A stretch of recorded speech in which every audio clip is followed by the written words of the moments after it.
केशोद અને માણાવદર મુલિયાસા લાગુના વિસ્તારોમાં ભારે વરસાદી આગાહી। રાજકોટ જિલ્લામાં પણ જે ગોંડલ બાજુના ભાગ છે, જસદણ ઉપલેટા બાજુના ભાગ છે, ત્યાં ભારે વરસાદની આગાહી। પોરબંદર લાગુના વિસ્તારોમાં પણ આજે જે છે તે આભ ફાટશે તેવું લાગી રહ્યું છે।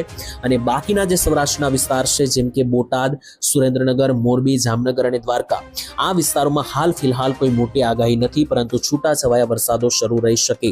ઉત્તર ગુજરાત અને કચ્છની વાત કરીએ તો આ ભાગ તો એવો છે કે જ્યાં અત્યારે વાદળ જે છે તે એટલા ભયંકર દેખાઈ રહ્યા છે કે કાળ સમાન બની શકે।